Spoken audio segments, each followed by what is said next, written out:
যে আমরা এই ট্যাক্স দিব না, এই ট্যাক্স দিতে আমরা রাজি না।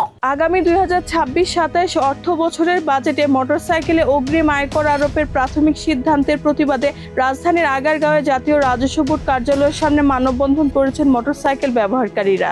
17 মে আয়োজিত এই কর্মসূচি শেষে তারা এনবিআর চেয়ারম্যানের বরাবর সংস্কার লিপি জমা দেন। বাইকের উপর আয়কর চাই না, চাই না।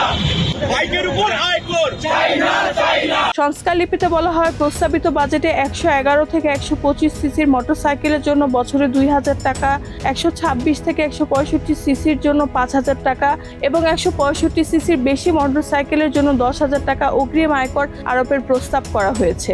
এতে দেশে লাখ লাখ বাইকারের মধ্যে উদ্বেগ সৃষ্টি হয়েছে।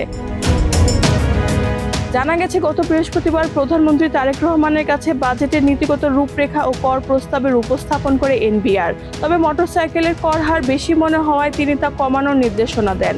পরে 111 থেকে 125 সিসির জন্য 1000 টাকা, 126 থেকে 165 সিসির জন্য 3000 টাকা এবং 165 সিসি বেশি মোটরসাইকেলের জন্য 5000 টাকা কর নির্ধারণের কথা বলা হয়েছে। বাইকারদের উপর একটা কর আরোপ করা আর তেলের বাজেট যে বৃদ্ধি হয়েছে তার উপর এখন বাইকারদের উপর মরার উপরে খাড়ারগা হয়ে দাঁড়িয়েছে। মানববন্ধনে বাইকাররা বলেন, মোটরসাইকেল এখন শুধু শখের বাহন নয়, বরং জীবিকা ও দৈনন্দিন যাতায়াতের গুরুত্বপূর্ণ মাধ্যম। একজন বাইকার বলেন, রাইড শেয়ার ও পণ্য ডেলিভারির মাধ্যমে অনেক মানুষ প্রতিদিন আয় করছেন।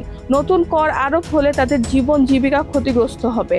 মানববন্ধনে বেশ কয়েকজন নারী বাইকাররাও অংশ নেন। একজন নারী বাইকার বলেন, ঢাকায় নিরাপদ গণপরিবহনের অভাবে বাধ্য হয়ে বাইক ব্যবহার করতে হচ্ছে, তাই অতিরিক্ত করের চাপ না দেওয়ার জন্য দাবি জানান তারা। বাইক কিনি নাই, মরণের কাটা বা গলার কাটা কিনে নিয়েছি। রেহানা বেগম, প্রজন্ম 24। আমরা যখন বাইক রেজিস্ট্রেশন করতে যাই, আমাদের কাছ থেকে আপনারা 15,000 20,000 টাকা নিচ্ছেন।